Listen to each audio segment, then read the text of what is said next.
I don't have your bio right in front of me, but I'm just going to wing it unless there's something particular I should focus on. Yeah, go ahead. Okay. And then you'll introduce me, and then I'll introduce Sarah. Okay. I don't have any bios in front of me. I don't know what happened, but they've all disappeared.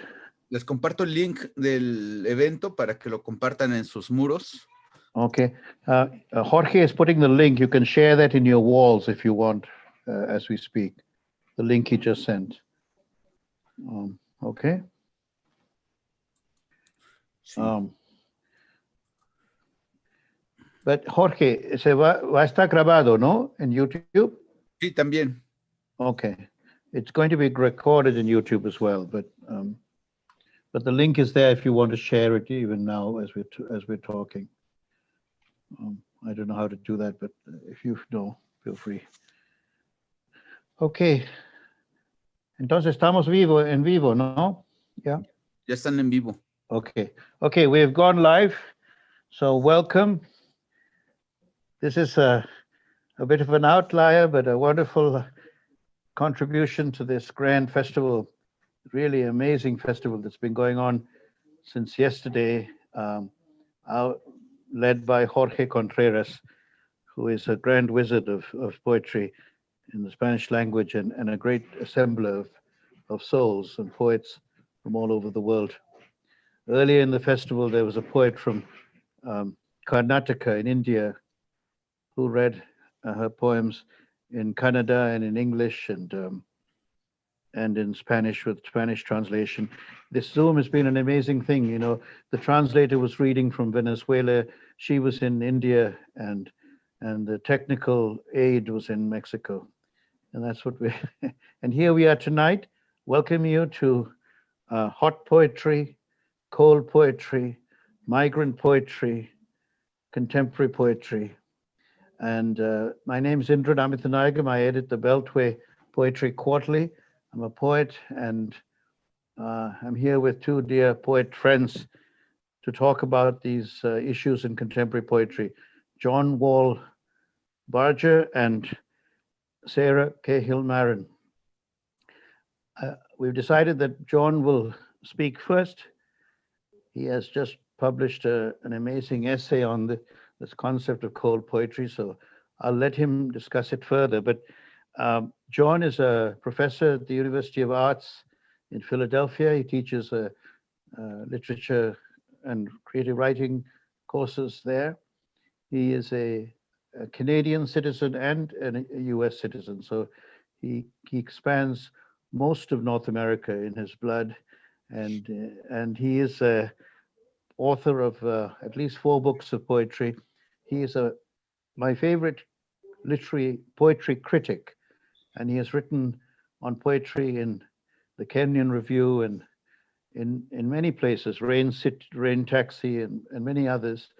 And he's just getting to be, you know, one day I see him as the next Helen Wendler or you know, dare I say it, could he even arrive at Harold Bloom's stature?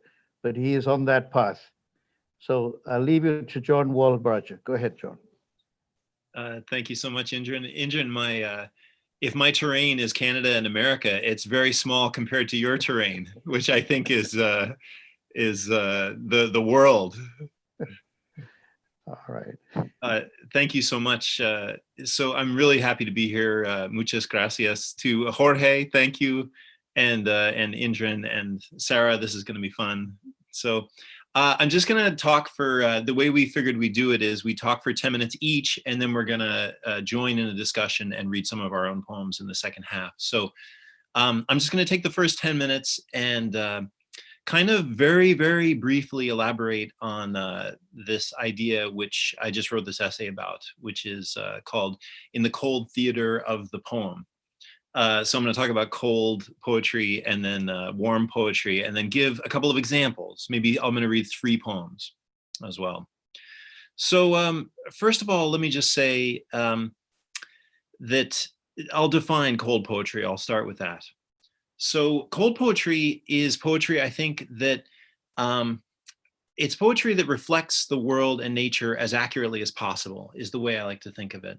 So it speaks its truth in the most honest way imaginable. It's like the idea of mimesis, like putting a mirror up to nature and reflecting it back, but without all sorts of adornments and without trying to please the reader too much.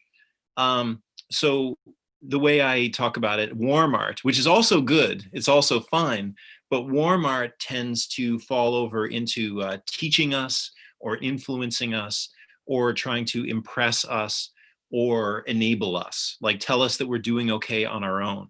But cold poetry kind of leaves us in the cold all by ourselves. And an example that I like to think of, which I was talking about with Sara the other day, is Stanley Kubrick.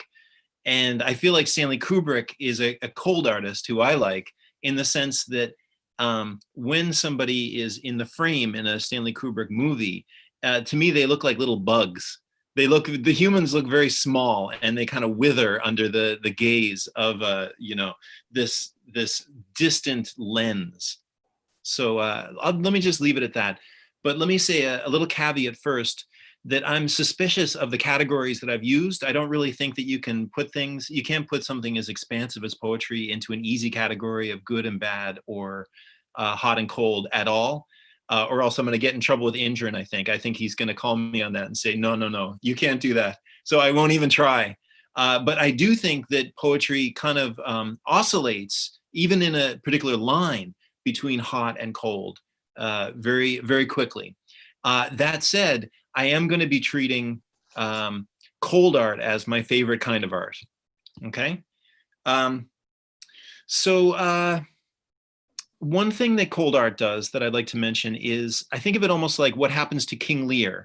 It's like King Lear needs to go through something. So King Lear has everything taken away from him, and then he finds himself naked on the heath before nature. And it's like, when he's naked that way, he can't hide himself anymore. And he sees, what's the line that Indran, do you remember the line? A bare forked animal. All of a sudden, he sees man as it truly is, which is just this bare, shivering, naked animal. So I like poems, and I like art and movies that allow people to be in their, what I think of as a kind of honest state, the rawest state, though these are all terms you could argue with me about. So the first example I'm going to give of a cold poem that I really like is called Lamium. Let me just find it here real quick. So this is by Louise Glick, who's one of my favorite poets. It's called Lamium. And to set it up very briefly, it's in the voice of a flower, and the flower enjoys being away from the sunlight. And we can also take this in a psychological sense of the speaker of the poem being Louise Glick, I think. So let me just read this poem real quick. Lamium. This is how you live when you have a cold heart, as I do, in shadows, trailing over cool rock under the great maple trees. The sun hardly touches me. Sometimes I see it in early spring, rising very far away. Then leaves grow over it, completely hiding it. I feel it glinting through the leaves, erratic, like someone hitting the side of a glass with a metal spoon. Living things don't all require light in the same degree. Some of us make our own light. A silver leaf like a path no one can use, a shallow lake of silver in the darkness under the great maples. But you know this already. You and the others who think you live for truth and, by extension, love all that is cold. I love that poem. And let me just say, the beginning is a kind of ars poetica, I think, like a statement for Louise Glick on what it is to write a poem. I love these first lines. This is how you live when you have a cold heart, as I do, in shadows trailing over cool rock under the great maple trees. So it's still very dignified, but separate. And notice that in this poem, the flower makes its own light, which is very, to me, very spiritual and beautiful and admirable and noble. So it's not like saying that something is frigid or something like that. So let me make a brief comparison. Some poets I think of as being warm poets are like Billy Collins and Mary Oliver. I think of them as warm poets who I don't always necessarily depend on to tell me their whole truth. Like, I feel like they want me to feel good about my day. And they're probably kind people, but they're trying to teach us, or possibly to influence us, or to impress us, or to enable us, which to me gets in the way of the poem. It gets into the gears of the poem and sets us in a direction which, it's not bad, but it just, to me, doesn't create the greatest kind of work. So let me take a switch here to contemporary poetry. I want to read two poems by Jericho Brown, and then I'm going to finish. Jericho Brown just won the Pulitzer Prize for this book. It's called The Tradition, and he's one of my favorite contemporary poets. He's a Black poet, and he's queer, and he is very truthful, I think, and very raw and honest, and writes amazing poems. So I thought it would be a good challenge for me to find a cold poem of his and a warm poem of his, and try to contrast them a little bit.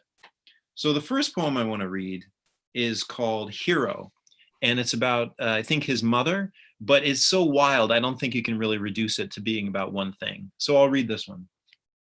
Hero. She never knew one of us from another, so my brothers and I grew up fighting over our mother's mind, like sun-colored suitors in a Greek myth. We were willing to do evil. We kept chocolate around our mouths. The last of her mother's lot, she cried at funerals, cried when she whipped me. She whipped me daily. I am most interested in people who declare gratitude for their childhood beatings. None of them took what my mother gave, waking us for school with sharp slaps to our bare thighs. That side of the family is darker. I should be grateful, so I will be. No one on earth knows how many abortions happened before a woman risked her freedom by giving that risk a name, by taking it to breast. I don't know why I am alive now, that I still cannot impress the woman who whipped me into being. I turned my mother into a grandmother. She thanks me by kissing my sons. Gratitude is black. Black as a hero returning from war to a country that banked on his death. Thank God. It can't get much darker than that. So I love that poem. I'll just say about it that I feel like here Jericho Brown puts himself and his family in front of the lens. You know, you think of Stanley Kubrick walking out in front of the big lens that treats people like a bug. And this is what a poet does, I think. They get in front of their own lens. They turn the camera around and treat themselves like the bug in a kind of the coldest way possible. It's not trying to impress or to teach, but only to reflect what is in the world already. So let me read my example from his book of a poem that I think of as more warm, which I think of as weaker. So in this case, I think it is a poem that has a kind of political agenda and a judgment. It's trying to teach us something, which I feel like kind of inhibits the strength of it. So this one is called The Long Way. Your grandfather was a murderer. I'm glad he's dead. He invented the toothbrush, but I don't care to read his name on the building I walk through to avoid the rain. He raped women who weren't yet women. I imagine the wealth he left when you turn red. I imagine you as a baby bouncing on a rapist's knee. I like my teeth clean. I like to stay warm and healthy. I get it. Then I get it again, my oral hygiene and your memory avoiding each other, like a girl who walks the long way to miss the neighborhood bully, like the bully who'd really rather beat up on somebody new. I can't help you. I can't hug you. I can't grip your right hand, though it never held a gun, though it never covered a lovely mouth, and you can't pay me to cross the ground floor without wishing I could spit on or mar some slick surface and not think of who will have to do the cleaning. We'd all still be poor. I'd end up drenched going around. You'd end remembering what won't lead to a smile that gleams in dark places. Some don't know how dark, some do. Now, I don't mean to say this, I think of this as a warm poem. That doesn't mean that I'm discarding it or dismissing it entirely. I think there's wonderful turns to it. The voice is obviously captivating, and it's somebody who writes with great strength. But to me, it's trying to teach us about systematic poverty in a way which is so overt. It's trying to teach us about class warfare. And to me, it's trying to win over the audience with a kind of explication, which to me goes a little bit too far. And somehow it ruins the subtlety, and it doesn't seem cold to me anymore. I think I've used my 10 minutes, so I'm going to stop right there. So thank you very much for that. And now, is it a good time for me to introduce Indran? Sure, go ahead. Thank you. Thank you, John. Wonderful. Thank you. Okay, Indran, I am absolutely wonderfully thrilled to introduce Indran. His book is this book, which I highly recommend if anybody is there on YouTube in the future or right now. It's called The Migrant States. So let me say a few words about Indran first, and then about his book. So this is Indran's 17th book, which you could describe it as charting the migrations around the American continent and beyond. Many of these poems describe poor, working class, overlooked people that that Indran has met in his extensive travels. Indran himself was born in 1960 in Sri Lanka. He spent some time in London, England, I think as a teenager, and then to Honolulu at 14. He's worked in the US Foreign Service, stationed in Haiti, Peru, Mexico, and many other countries. Now, about this book. I reviewed it for the Kenyan Review, and it was a great pleasure to dive into it. I love these poems. I'm going to read the last paragraph of my review because I feel like it sums up something about the book and about Indran. Amirthanayagam, like Whitman, the most expansive American and guiding spirit of migrant states, adopts a world-encompassing voice, taking on the dual role of poet, village elder, helping noiselessly, patiently to connect us where we didn't know we needed connecting, breaking down the divisions between us. He asks, so what does the migrant state? And elsewhere answers, we need open borders everywhere. So thank you, Indran. Thank you, John. I have to put the tears aside. Thank you. It's a very sweet introduction. You know, I was thinking about this cold poetry, hot poetry, and so on, and wrote a few words down. And I thought I picked as an editor, Beltway, we see lots of contemporary poems come into our inboxes, and I thought I'd pick 3 of the poems from our most recent issue, which you can read at beltway.com, poetry.com. And as examples of what I consider strong contemporary poetry. So here I go. You blow hot, you blow cold. You chisel the perfect verse, or you let it slack, leaving an opening for sentiment to trickle, then pour into the room of the poem. Poet and poem may drown or fight off the natural urge to pathos, to bathos, and discipline themselves in cold, hard phrases distilled with a rare earth metal bit. John Wall Barger, you've given us a dichotomy that helps us to see between lines and into lines themselves.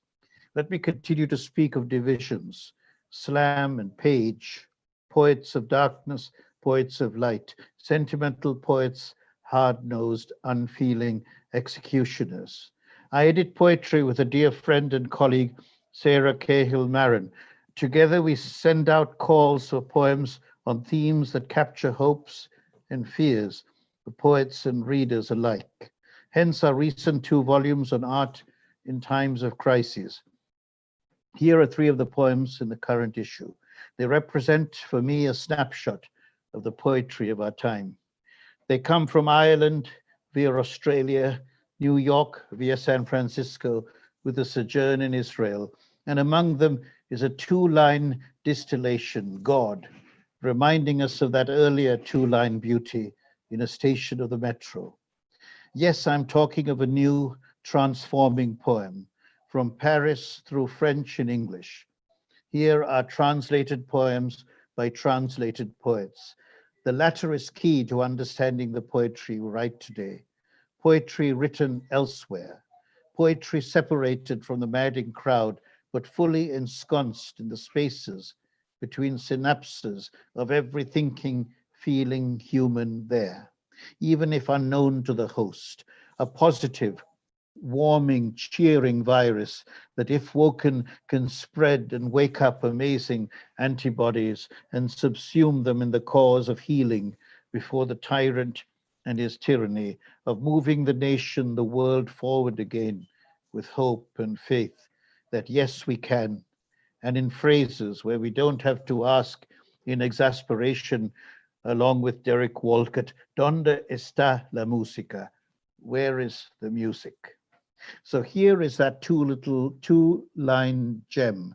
I can't quantify how proud we felt as editors to have this offered to us and to have said yes from a modern day Alexis de Tocqueville, the French poet Alexis Bernot.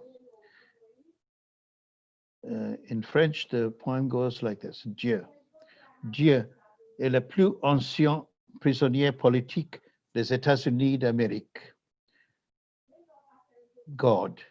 God was the first political prisoner of the United States of America. I think of the dog that appeared in Eliot's Wasteland, the dog digging up the garden, looking for that corpse you planted last year in your garden. Has it begun to sprout? Will it bloom this year? Or has the sudden frost disturbed its bed? Oh, keep the dog far hence, that's friend to men. Or with his nails he'll dig it up again. You, hypocrite lector, mon semblable, mon frère. Now in 2020, God is called directly by his name. He's identified for what he has become, not a dog exactly, but like a dog chained to his jailer, the evangelist, the owner of the female body, the anti-abortionist, who shouts God in the divided states of America, divided by the wanton use of God for political ends. This is poetry today in America, and it is observed like de Tocqueville in La Démocratie en Amérique by another Frenchman, Alexis Bernot. Alexis is also a translator. He has brought the fine Earl Lovelace, Trinidadian novelist, into French. Alexis crosses the seas and brings writers and readers together. He may yet liberate God from jail. Keep spreading his poem across all the networks. Now let me share a strong, uncompromising, political, yet beautifully and softly gloved fist in all of our hypocrisies. Here is the Irish poet Anne Casey. She has been a long-term resident of Australia, so she's also Australian. And listen closely for the last line. The poem is called Either Way, the Fact Remains. There is no way back. Therefore, we can no longer hold as irrefutable truth that every human heart is sufficient good at its core, that we could muster the collective will necessary to save our precious planet. There is no denying we are capable of taking the measures necessary for our own survival, to secure the future for us and the almost 9 million species around us. We could make the right choices.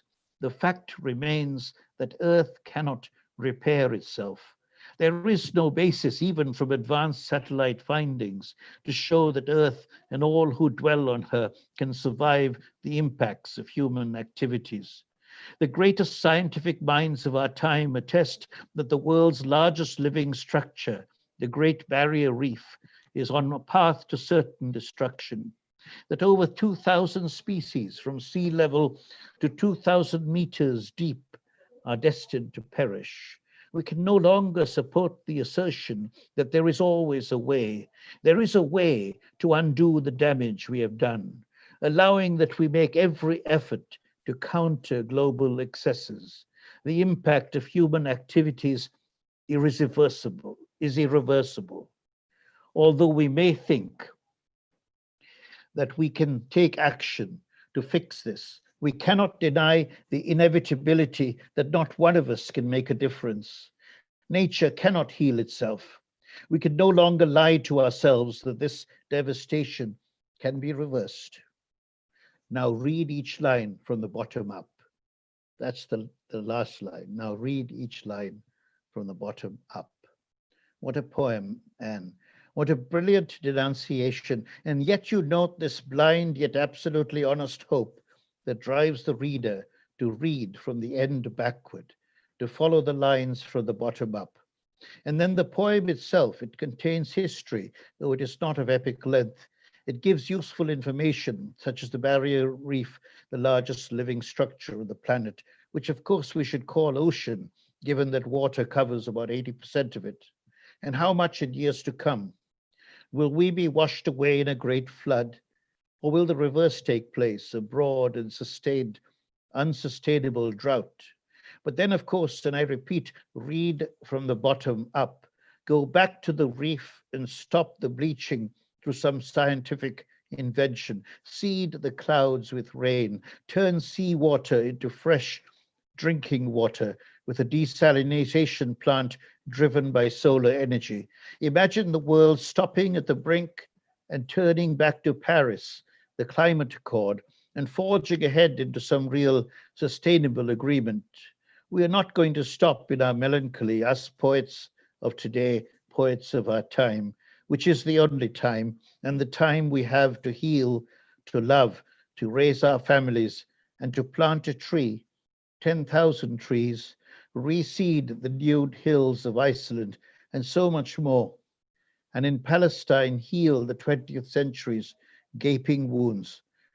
I will finish with Jack Hirschman's The Nora Arcane, from his recent The Arcanes and from the same Beltway issue. The Nora Arcane. I can't begin writing this poem about you, Nora, without wanting suddenly to write a Hebrew letter. I'm a rather militant anti-Zionist, as you know, and will have no word to say to my opportunist, to any opportunist who makes a religion of the Holocaust and says Karl Marx was full of shit. I know your Jewishness verges on Zionism, that Israel for you in your days is Israel more than 5,000 years ago, that you don't see the Palestinians as the real Jews of today, that you keep to Israel in living memory, and that is something after the bestial Holocaust I understand, even though politically it's engendered reciprocal evil.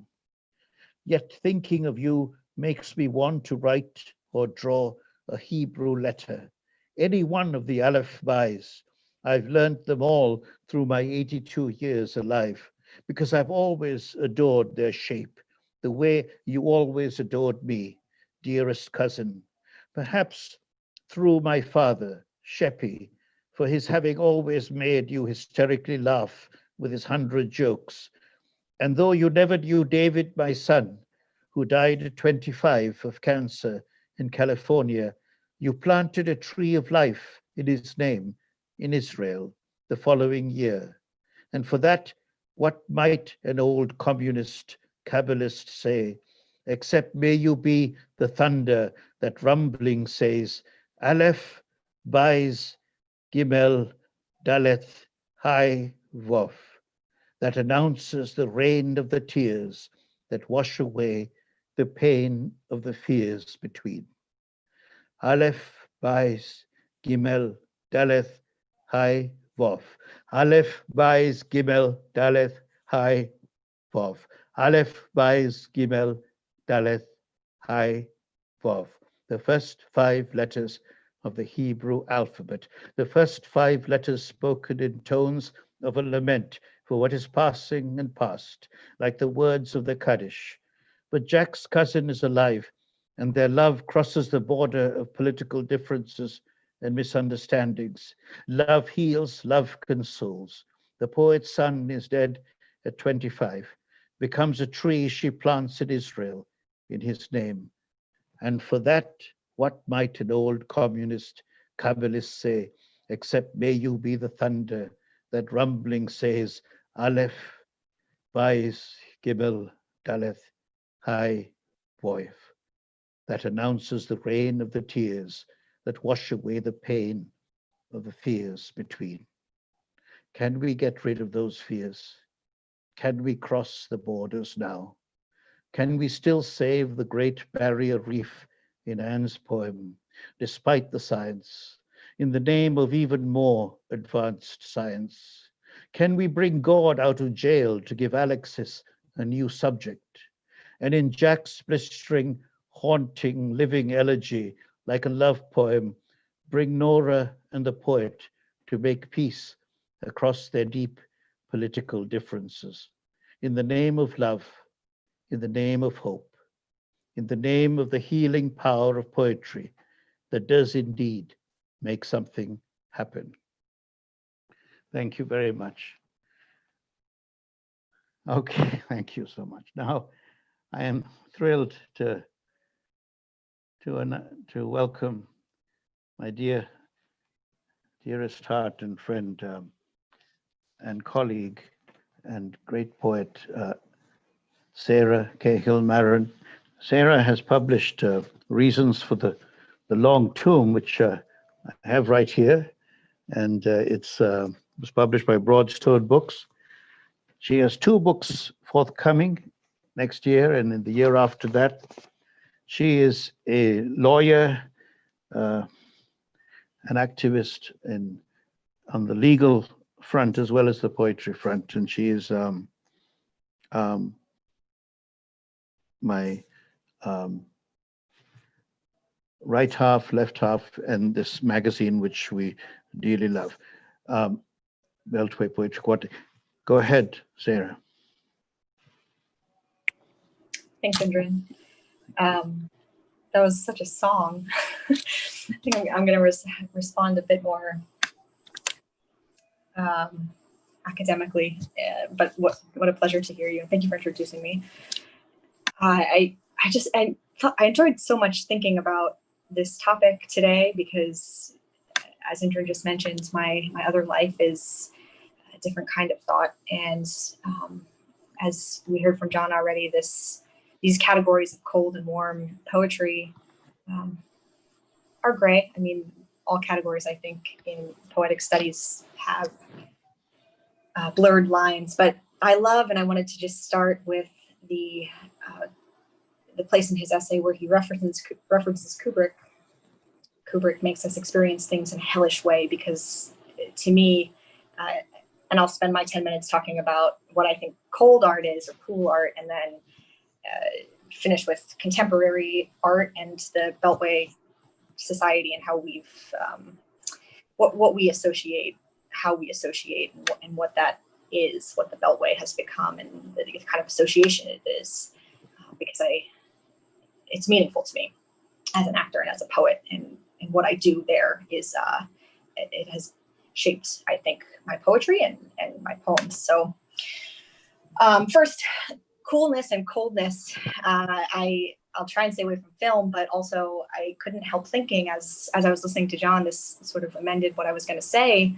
I was wondering if there was a kind of poetry that is a horror, like as a genre, and coldness.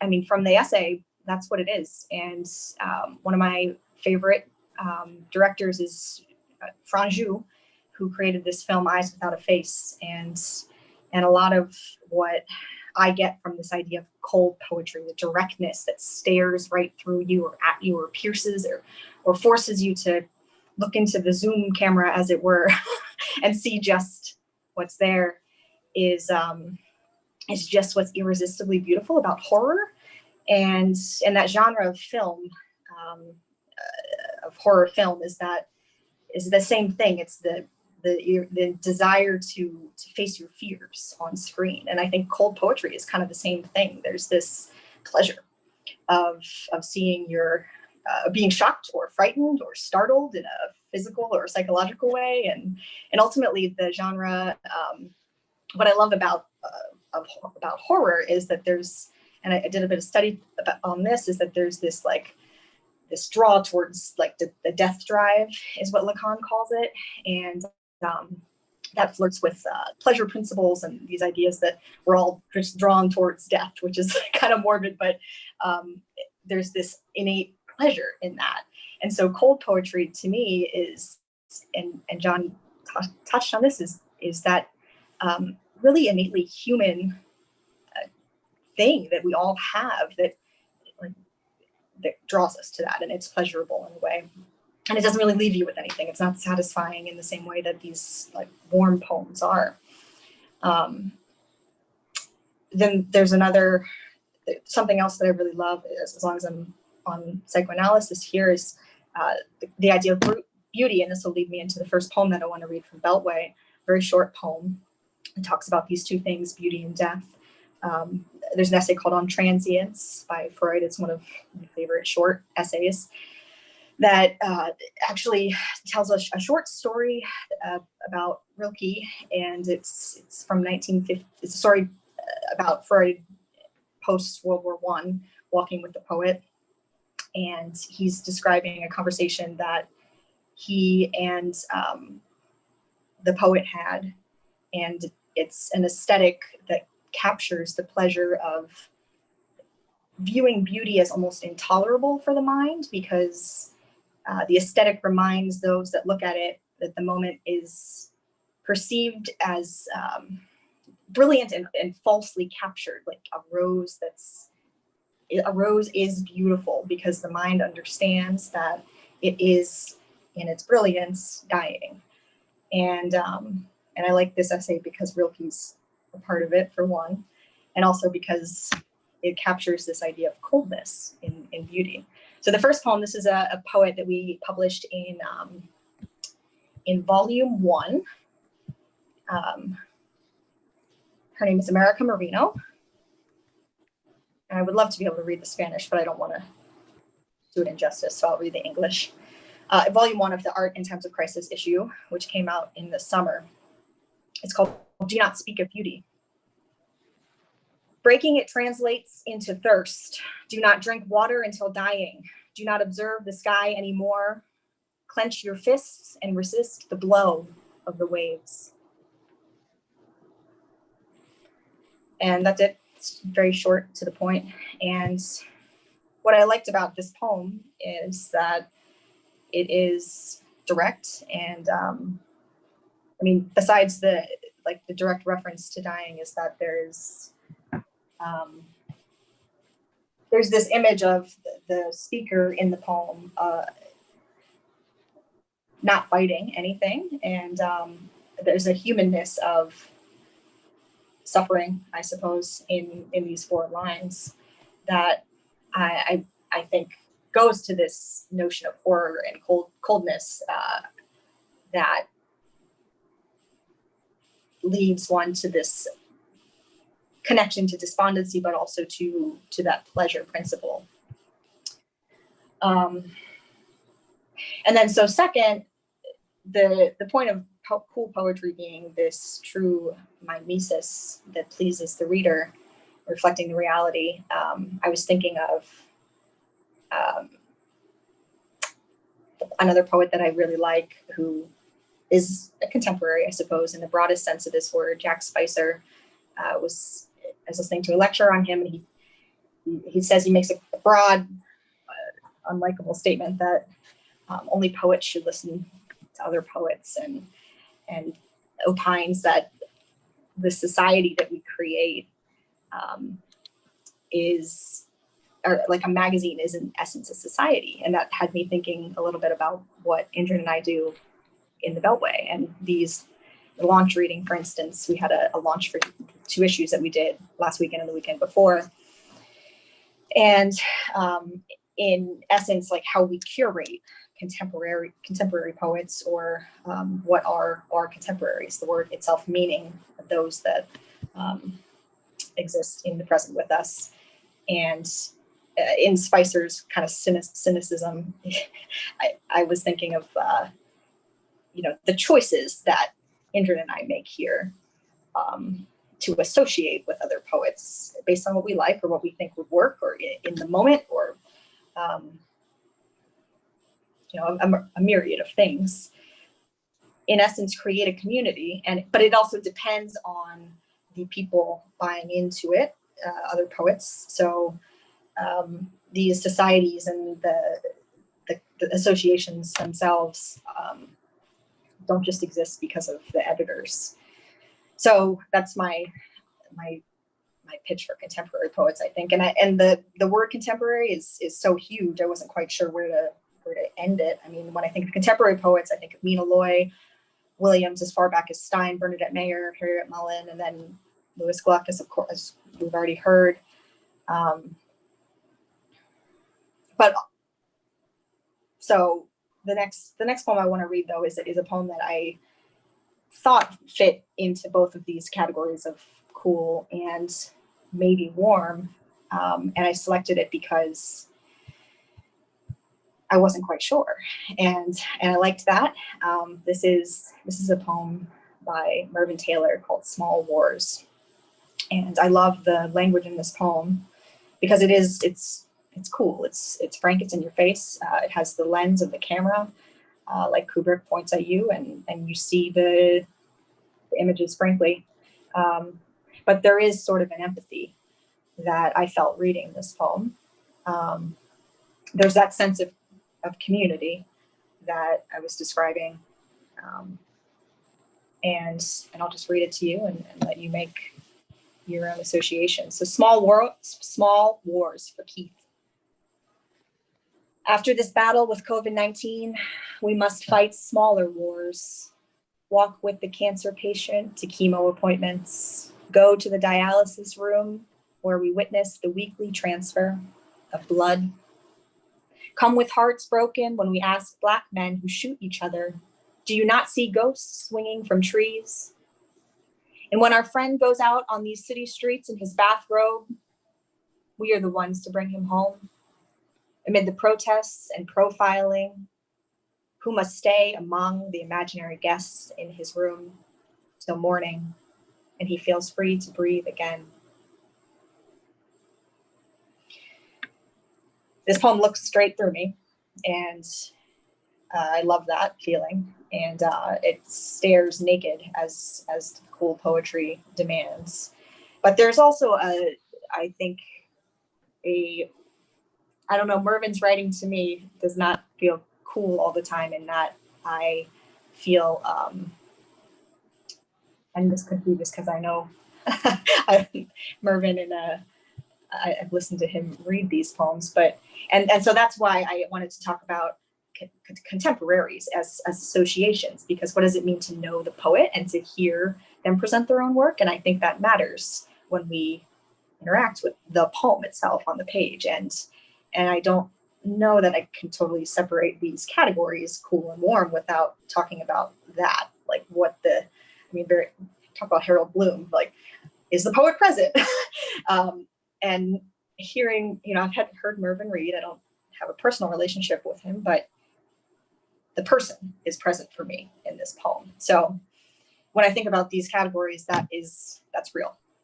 And the association of art and poet and inviting people to be a part of our communities, I think affects all of these things for me. I can have a very cold association with Adrian Piper and Duchamp because I don't know them.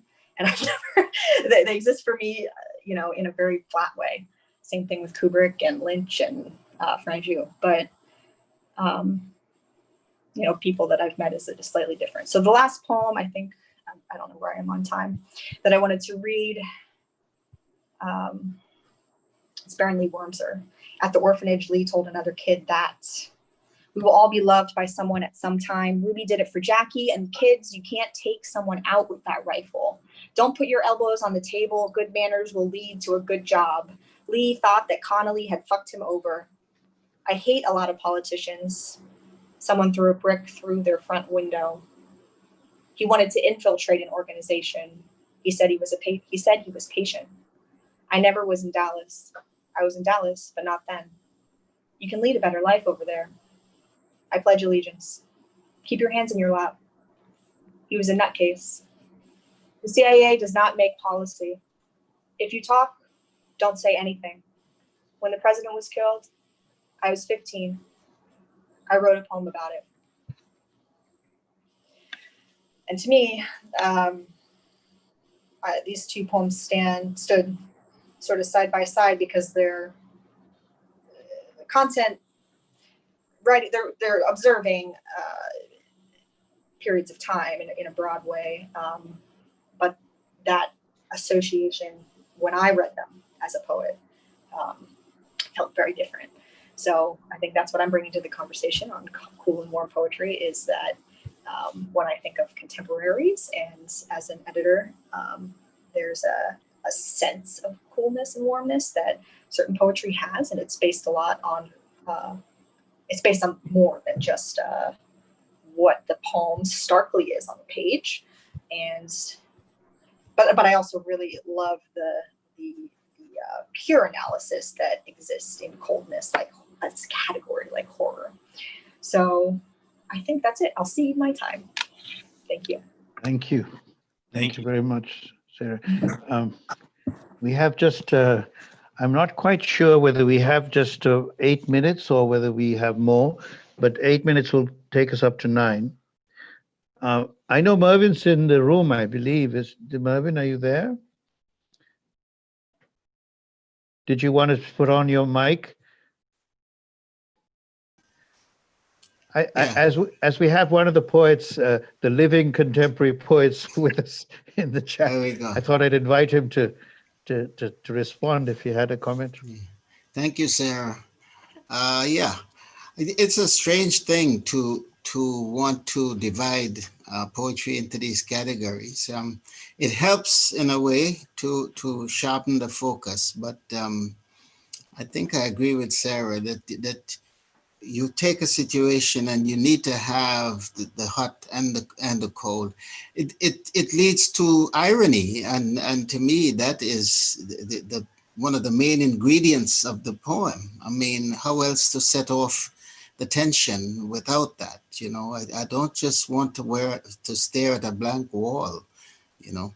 So it takes me, John, I'm thinking about what you said, to that poem by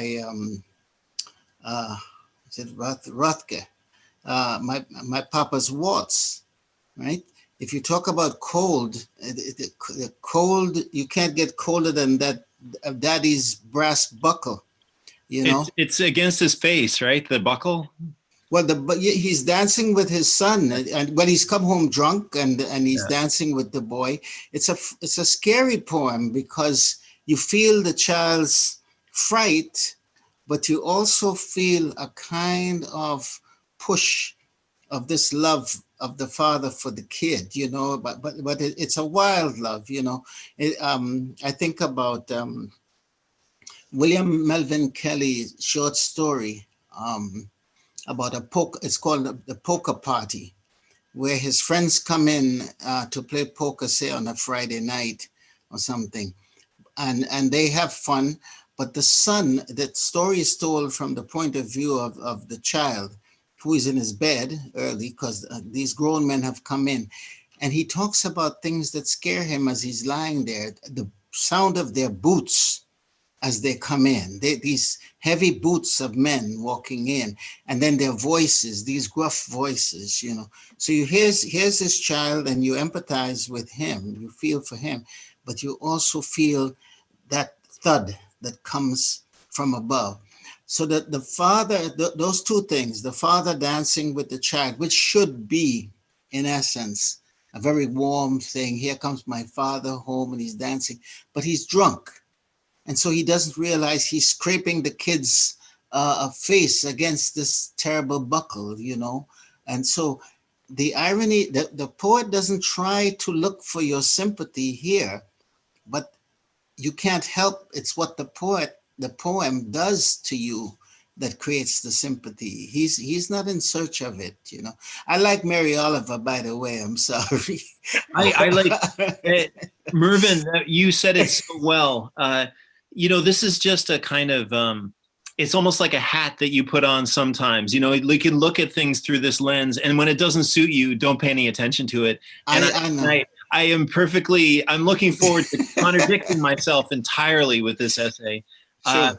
with another essay. But But what it's a a good, good. what a it's good a- it's- example though of the My Papa's Waltz. What a perfect example of cold art. Let me come in just because unfortunately we have just 4 minutes.